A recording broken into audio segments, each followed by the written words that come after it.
जवान हो गईलू सभे चखल चाहे मीठा पान हो गईलू। अरे सुनो ढोलैया रहलू तू अब तो जवान हो गईलू सभे चखल चाहे मीठा पान हो गईलू।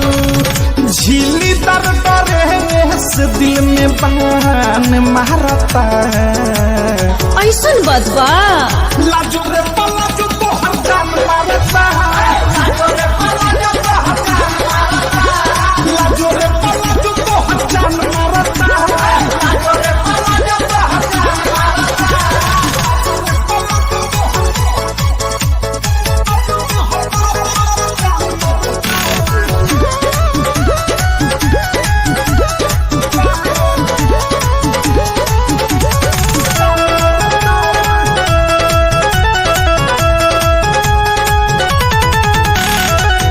ढीला ढकर बावे एक चाकर बा मोहरी ऐठी ऐठी चला तारी रोड में जाता सोहरी।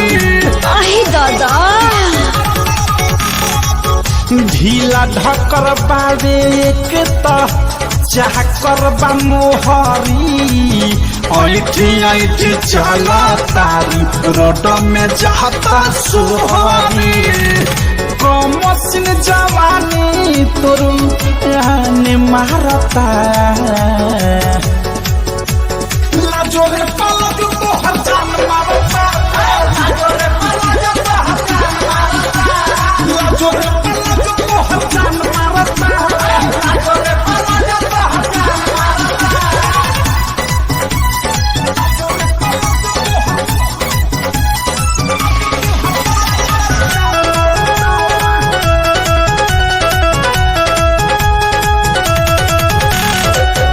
बॉडी के बनावा तलहू के कैसन बका पारा प्रेमिया देश देखी देखी कह दिला फारा ऐसन बदबा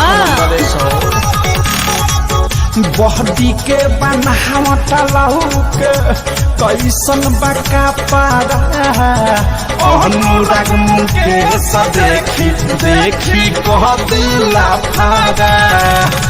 बिकी विशाल के तो ढलान मारता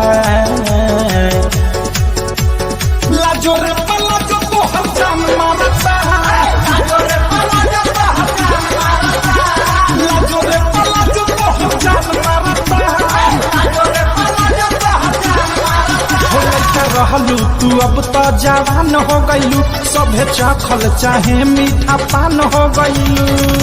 झीली दर डरे से दिल में बान मारता लाजो रे